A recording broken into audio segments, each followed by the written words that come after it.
We now move to the part of the service where we have the tribute to the Four Chaplains. Seated to my left are representatives from the American Legion, the Disabled American Veterans, Veterans of Foreign Wars, and the Marine Corps League, Department of Virginia.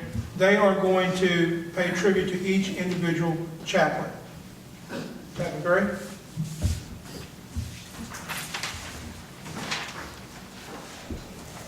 Growing up in Washington, D.C., Alexander Good was an outstanding athlete and scholar. Following in his father's footsteps, this young man, known for his laughter and love of life, became a rabbi. Even as he pursued his studies, he found time to serve in the National Guard. The return of the body of the unknown soldier to Arlington National Cemetery had a profound effect on Good. He attended the ceremonies, choosing to walk the 15 miles there and 15 miles back rather than take a car or a bus, because he thought it showed more respect. Good married his childhood sweetheart, and they had a daughter. He was serving a synagogue in New York, Pennsylvania. When World War II broke out, one day Miss Good received a telegram from her husband that read, "Having a wonderful experience," and she knew that her husband had found a companion with whom he could share his faith and good humor. I light this candle in the name of Chaplain Alexander Good.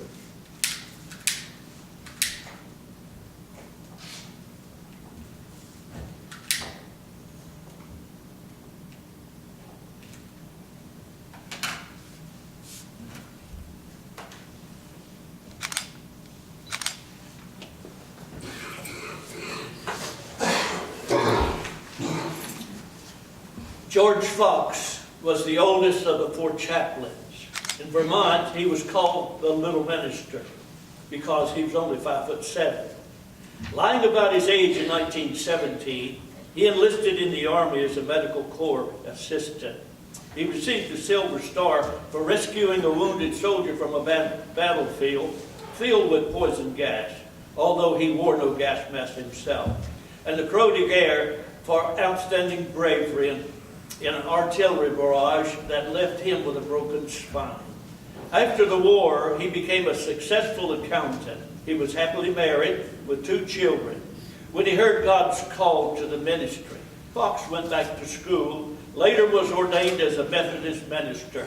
When war came, he once again enlisted, telling his wife, "I've got to go.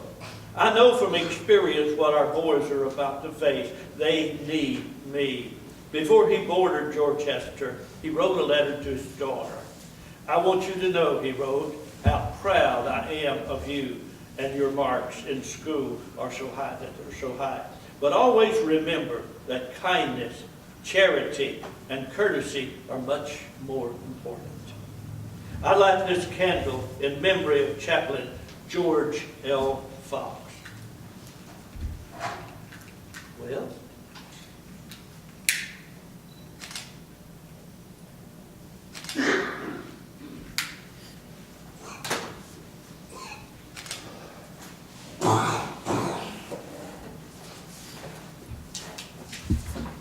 Clark Pauling was the youngest of the four chaplains, the 7th generation in an unbroken line of ministers in the Dutch Reformed Church. When World War II broke out, he was anxious to go, but not as a chaplain. "I'm not going to hide behind the church in some safe office out of the firing line," he told his father. Yet the elder Pauling replied, "Don't you know that chaplains have the highest mortality rate of all? As a chaplain, you'll have the best chance in the world to be killed. You just can't carry a gun to kill anyone yourself." So the young man left his pastorate in Schenectady, New York, and became an Army chaplain. Just before he sailed, Pauling asked his father to pray for him. "Not for my safe return," he said. "That wouldn't be fair. Just pray that I shall do my duty and to have the strength, courage, and understanding of men. Just pray that I shall be adequate." Indeed, he taught his men not to harbor personal hatred for the Germans and the Japanese. "Hate the system that made your brother evil," he said. "It is the system we must destroy."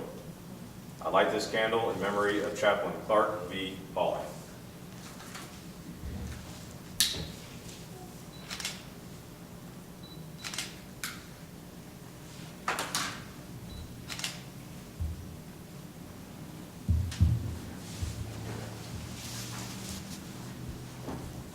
John Washington grew up in the toughest section of Newark, New Jersey. Poor, scrappy, and determined. One of 9 children born to an Irish immigrant family. He was blessed with a sunny disposition and a love for music. He also loved a good fight and was a member of the South 12th Street Gang when he was called into the priesthood. He played ball with the boys of the parish and organized sports teams. And when the war broke out, he went with his boys into the army. Raised in song and prayer to comfort those around him, Washington's voice, beautiful voice, could be heard above the cries of the dying in his final moments on February 3rd, 1943.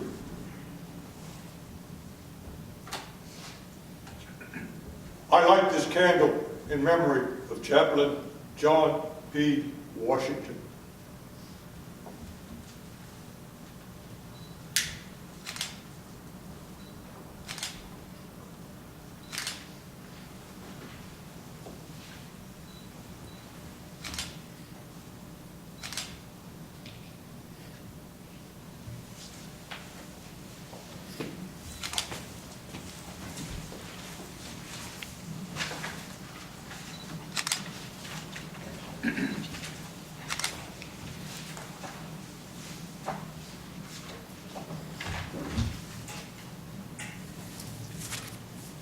As you can all probably tell, no matter what walk of life we all come from what area, what family orientation, what denomination, this service touches us all.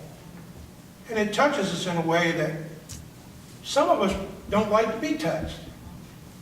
We don't like to think that we are vulnerable in that way.